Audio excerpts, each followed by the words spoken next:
The first misconception that I want to talk about, and these are not necessarily in certain order, however, I do want to address this one first because it does come up a lot with all the social media that's going on these days. The first comment that I hear is, Cami, I don't need to learn how to network because I do all my business online. I do my networking via social media. And I can understand that mentality to a certain extent. People think of networking as a place that you go or something that you put on your calendar. So I understand that a little bit. However, the thing about networking or NetPLAYing is that we are simply communicating with other human beings. And it is never more important than it is online.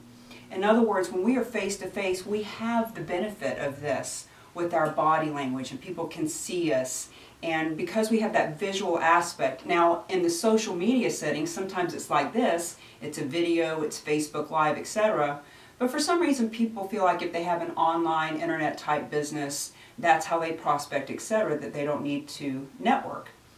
So let me share a story with you about why it is so important to be able to be a good, solid communicator. I like to say that we communicate, then we conversate, then we collaborate to create the income, influence, and impact.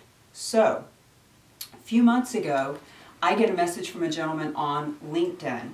He's on LinkedIn doing his daily thing. As I got to know him, this is what he does. He goes on and he's prospecting and looking both for new salespeople for his firm, he's looking for clients, and he's looking for ways to improve his salespeople. So he came across my portfolio, he sent a message to me, and I wrote back to him, and this is part of the communication process. In my communication back, instead of just being very dry and very professional, I shared with him, I said, you know, LinkedIn is not something that I'm on every day. I said, if you had Facebooked me, texted me, emailed me, called me, or something like that, we would have spoken a week ago. I apologize for my delayed response because I'm just not on LinkedIn all the time.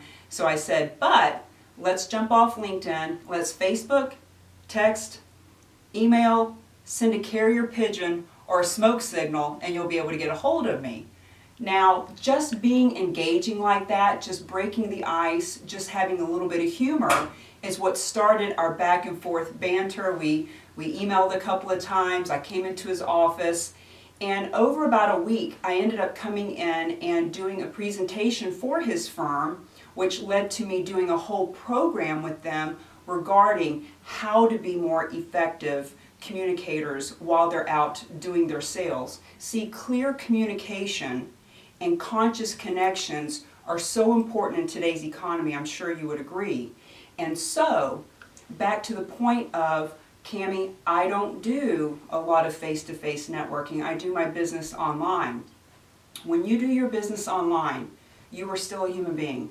They are still human beings. There is going to come a point where there's an email, there's a Facebook post, there is maybe a coffee that is had, or when you're an online marketer, it is even important for us online marketers who are cruising in our entrepreneur ships and captaining our ships all by ourselves. It's even more important that we go to live events, a local event, a regional event. For me, I love to go to national events, and I'll talk more about that later on in the book and in the series.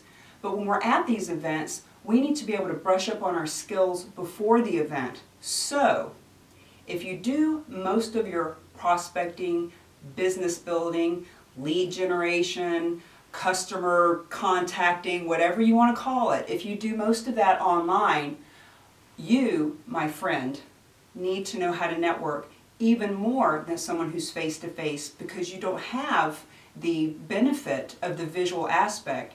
And it is important that we use our language, our body language, two different things, our language and our body language, our posture, our presence, how we're presenting ourselves, how we're being perceived in the public. That's even more important when you're online. So that's tip number one. I can't wait to share all the other yummy goodness that I have, whether it's a question that I get all the time, whether it's a misconception that I've noticed in the marketplace, or whether it's just a little tidbit that I feel like would benefit you the most. Keep watching, keep reading, because they're getting better and better.